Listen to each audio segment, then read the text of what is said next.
what is the difference between man's RV and God's RV.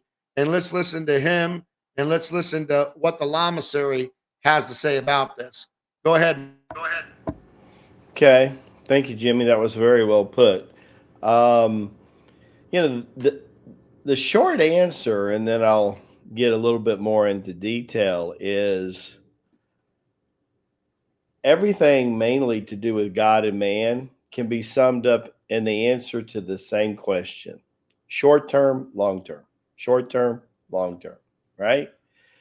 So when you look at all the fiat currencies that are being exchanged around the planet today, that are driven a lot by oil and other commodities, as opposed to being backed by precious metals and real estate, you can see a split between man's way and God's way. So, when I'm looking at God's way, I'm thinking a couple things here: intrinsic value. In other words, what is the energy ratio for this commodity? So, when I look at the intrinsic value, what do I see? Well, if you're a person like the Lama and you can actually see electromagnetic fields around things in the world, then you will actually be able to see them around precious metals, jewels, trees, pieces of property. So you'll see a high intrinsic value. You'll see a gradation, if you will, or frequency of God's Holy Spirit that in the physical world we use words like prana and chi. When I look at what man's created, when man said, and especially what I'm thinking about in America, when President Nixon says we're going off the gold standard, well, he might as well just saying, screw you, God, we're going down another highway. You haven't really worked good for us right now, and we're just going to create our own ways of doing things.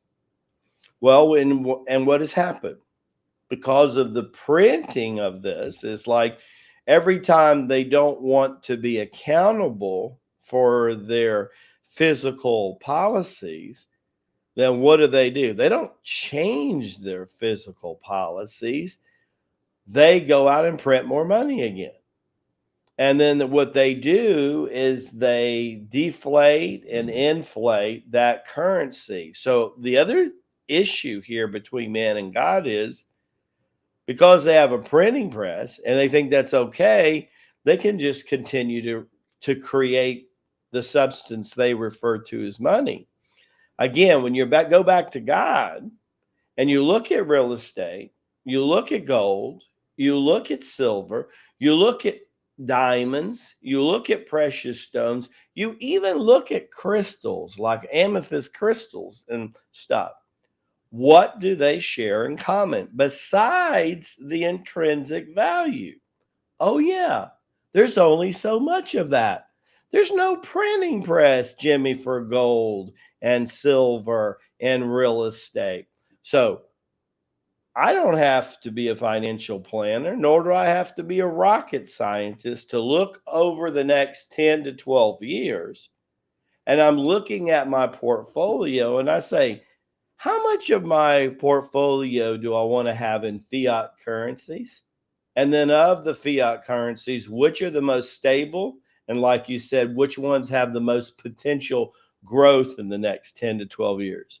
But I would be a fool, literally a fool, if I'm not going to own a certain amount of real estate in the next 10 to 12 years, that I'm not going to own a certain amount of precious metals, especially gold and silver. And I agree with you about silver. I have an affinity towards silver too. And I actually like the coins because the way I look at it, it's never going to be worth less than $1 coin, but it has a good chance in the next 10 to 12 years. See, what is going to happen, according to the Lamasery? One thing you can count on with the RV, as it becomes more and more implemented. And that is whether there's a 10 to 20% spread, which would be, by the way, considered huge if you really know anything about currency, not just what you've heard some false prophet on the internet claim to know, but if you really know, 10 to 20% swings are huge, huge. Example, I'm very familiar with the Filipino peso. I've had a relationship with the Philippines for over 40 years. And I can tell you in the last 20 years, there hasn't been more than a 5 to 10% swing between the US dollar and the Filipino peso. So for it to go beyond 10%, well, that would be such a blessing for the Philippines. I can't even begin to tell you. But these are issues that people really need to consider.